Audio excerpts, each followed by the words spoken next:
This is NC Spin, an unrehearsed discussion on issues of interest to North Carolinians. Now, here is your moderator, Tom Campbell. Welcome. You've heard and read the spin the media and the politicians have put on the issues of the day.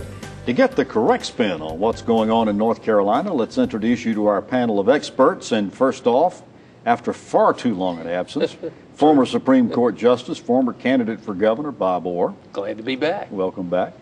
Becki Gray from the John Locke Foundation, the Carolinian.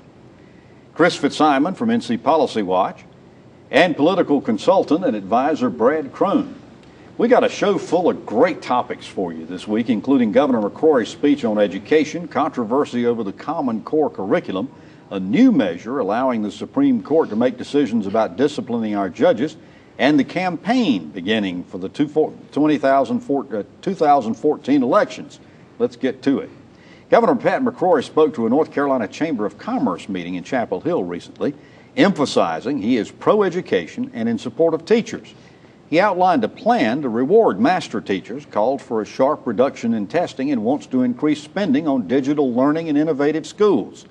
We want to talk first about the governor's speech, and in our next segment, talk about the Common Core curriculum that's drawing a lot of conversation. Chris, as expected, teachers were highly skeptical of the governor's speech, saying he was largely absent from the debate when the legislature made so many changes to public education. What did you think of it? Well, I thought several things. First of all, I thought it was a little clumsily delivered. He didn't seem all that familiar with the material. Secondly, he continues to say things that flatly aren't true. He said in his speech, and he said before, that teachers in North Carolina, a $40,000 a year teacher, get the equivalent of a 1% increase in take-home pay from the tax cut.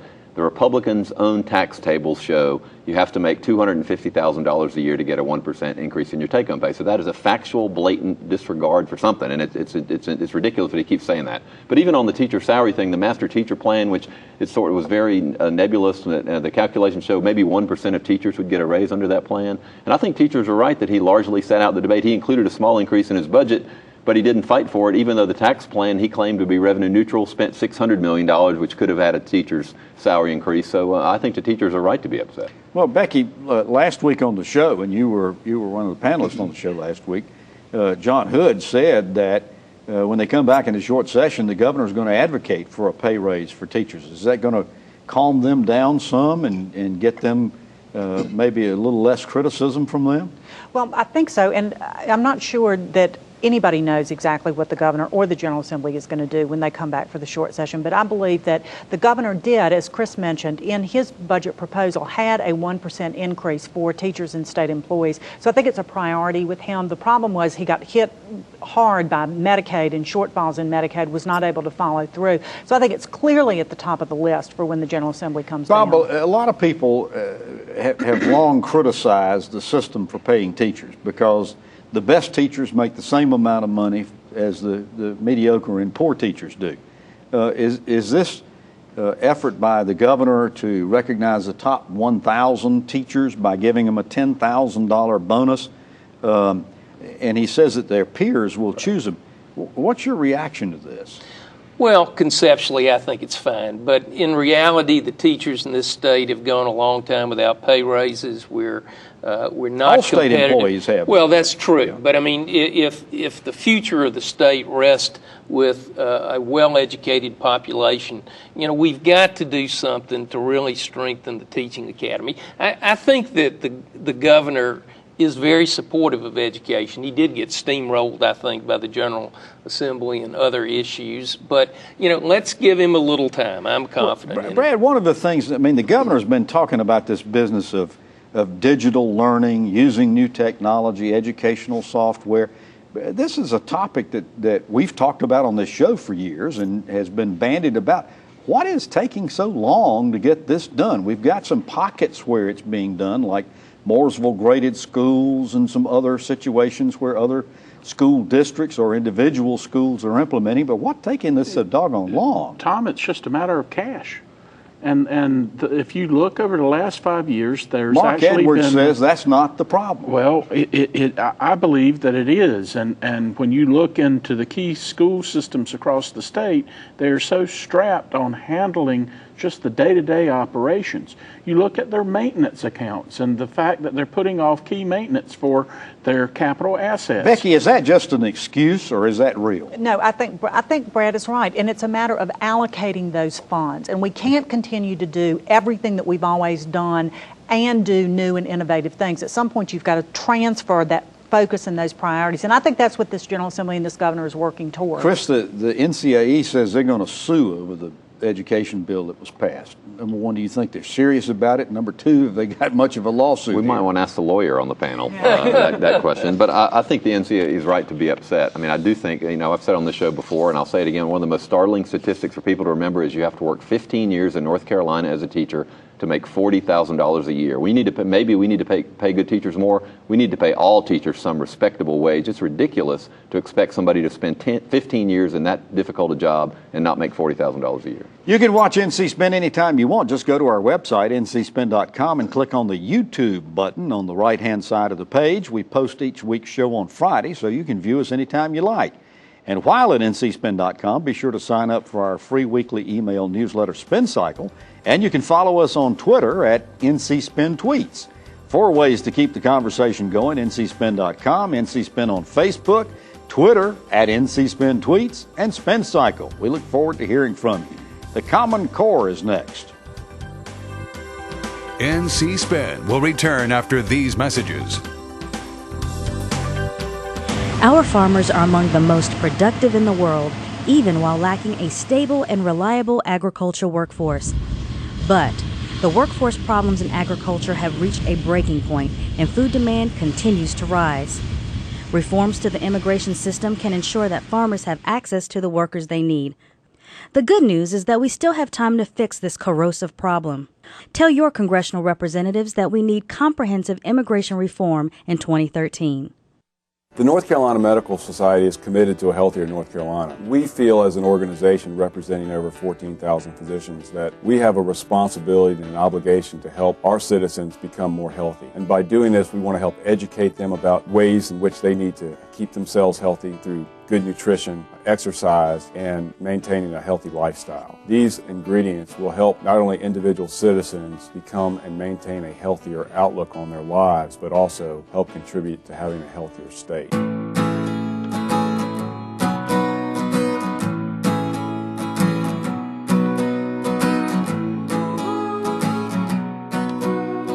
The best part about being a member of a Touchstone Energy Cooperative is that it's your Touchstone Energy Cooperative.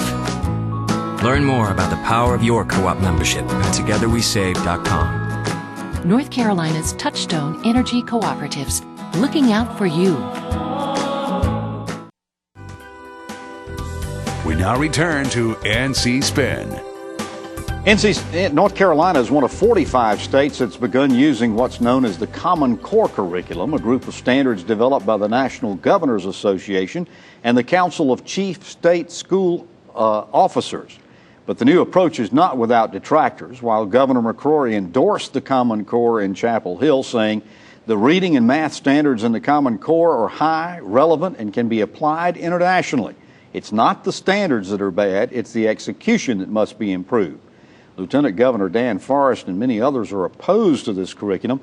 Becki, why there's so much opposition to the implementation of the Common Core, and is it justified? Well, there's a lot of opposition because there's a lot of unanswered questions. There's a lot of things that we just don't know about it. And so Lieutenant Governor Dan Forrest and others are starting to ask those questions. We don't know whether it works. This was implemented as part of Race to the Top money brought in. It has never been field tested with teachers or with students. We don't know whether it works. We also don't know whether these are the standards that we ought to adopt here in North Carolina. There's a lot of controversy about that. Right now, the standards are better than what we have in North Carolina, but they're not as good as standards in other states and other places. Well, 45 states have adopted it. But 9 of those states are really having second thoughts about it and backing out of it. So there's a lot of unanswered questions, and cost is another big factor that we don't know what the costs are going to be for it. Yeah, particularly the cost and testing. One of the complaints I've heard, Brad, is people are saying this is just one more federal government program. And Big Brother is trying to jump into the education of our students. But it's not. It's not. It's actually designed by chief executive officers for individual states. It was a bipartisan effort. It was a program that was going to elevate the student academic rigor and achievements in our school system. Chris, one of the things that I've heard about this is that it was implemented last year for the first time. Parents are having a harder time adjusting to it than either the students or the teachers. And a lot of the reason for that is that they just don't understand how, for instance, there isn't an Algebra 1, there's a Math Core 1 and a Math Core 2. And I think that takes time to explain to people. I have mixed emotions about this. For years, we've heard people on the conservative side say we need national standards and national tests to measure states against each other. This was an effort by states to come up with national standards and national tests so we can measure states against each other and increase the academic rigor. Now the folks on the right are saying it's not a good idea. I have concerns that some of the testing requirements and what happens when schools don't do well, I think that we still don't know those things. But Bob, even I remember when you were running for governor, we were talking about this business of testing and trying to compare apples to apples so that we could really find out where our students stood in relations to students in other states. That's still a very good goal, is it not? Absolutely. I mean, standards that make North Carolina students competitive nationally and international are appropriate, and I think these core standards, as the governor said, are good. You just got to figure out the testing mechanism and the teaching mechanism. Final question on this, and I really don't want a lot of answer. Just give me a short answer here. How long is it going to take for us to know whether Common Core is working or not? 1 year? 5 years, 10 years, what, Becki? My concern with it is the cost associated with it. That's not an answer. 1 year? How long is it going to take? What I'm afraid of is we're going to get into it. We're not going to have the money for it, and it's just going to create more problems, so how long more will it shortfalls. take for us to find out it didn't work? It's probably going to take about 6 months to figure out we don't have the money to pay for this. I agree with Becki in the sense it's 1 year because you're not going to have enough support from the knuckle dragging lobby to well, Chris, if the knuckles are dragging, we won't have enough support. It takes 5 or 10 years to fight any education reform. One of our big problems is we like something for 2 or 3 years, we stop it and say it didn't work before we give it a chance. Bob? I agree with Chris. Yeah. All right. When we come back, we're going to be talking about judging judges. NC Spin will return after these messages.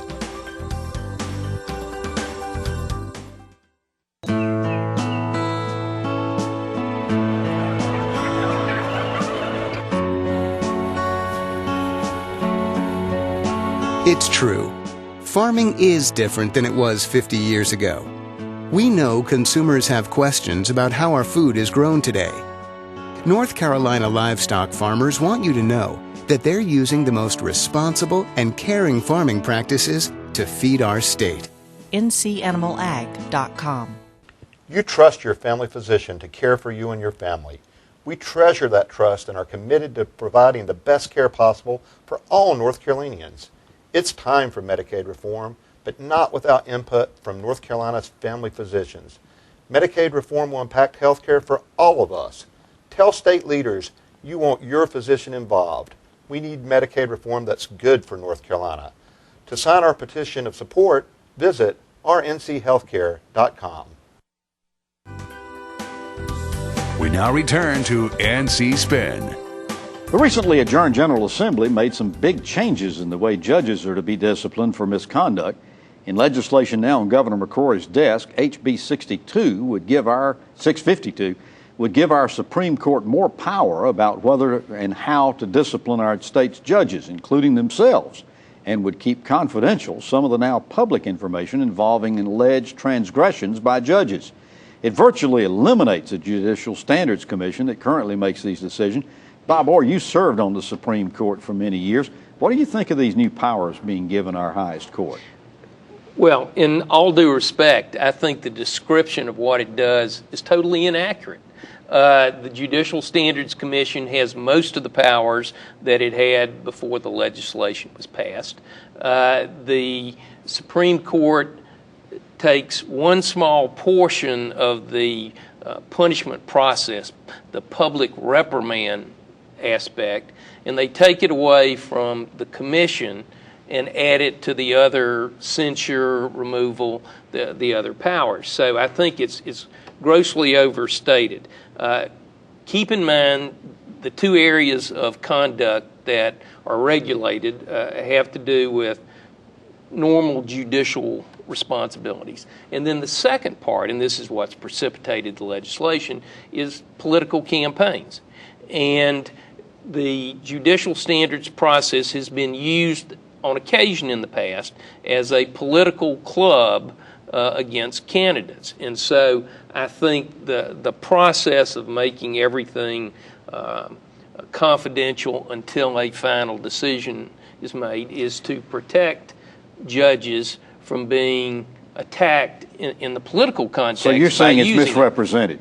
Yeah. Chris, this is another one of those bills. This H.B. 652 was another one of those bills that started off as one thing, got approved, went through the whole session, and then the closing hours of the session, bam, all of a sudden this is added to it. Well, this is my biggest problem with the whole thing. This is a very complicated issue. A lot of people don't understand it.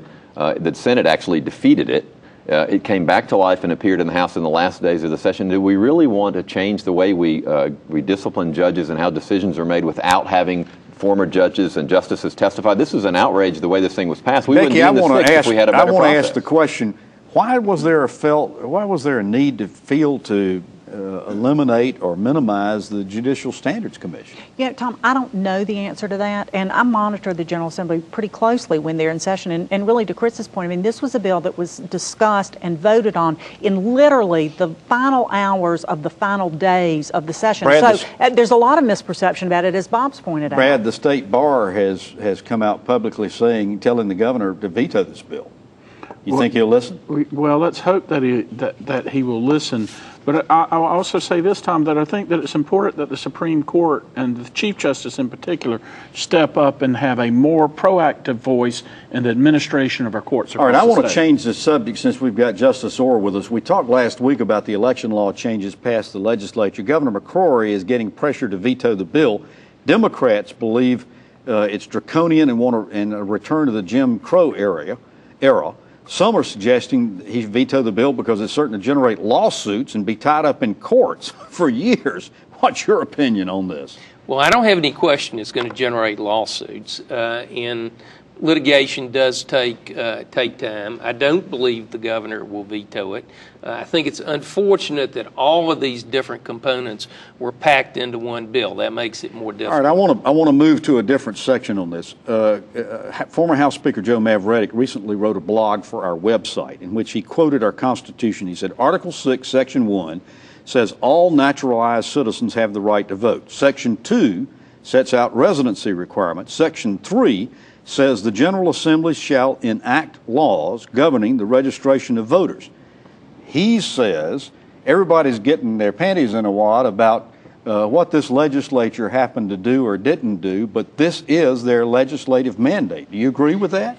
In the context of setting laws, passing laws, dealing with registration, yes. If it comes to qualifications for voting, then there's a constitutional limitation, and the Constitution sets out what those are. Right. And so one of the questions on the voter ID, is it an unconstitutional qualification to vote, or is it simply an identification Is that part process? of what would tie this thing up for years? Well, that's what they're going to argue, I'm sure. But that's a misnomer. It's the Voter Suppression and Aggravation Act let's just clearly look at it. If the legislature was interested in dealing with voter ID, they would have added provisions for the absentee ballot. Becki, is he going to sign it? Process. Is he going to veto it? Or is he just going to let it sit? He said he's going to sign it, so I'm taking him at his word that he will. But one point that I think needs to be made is all of the provisions that are in this bill, all of the things, are already being done in other states. Most states, I think it's 33 states, require a photo ID in order to vote.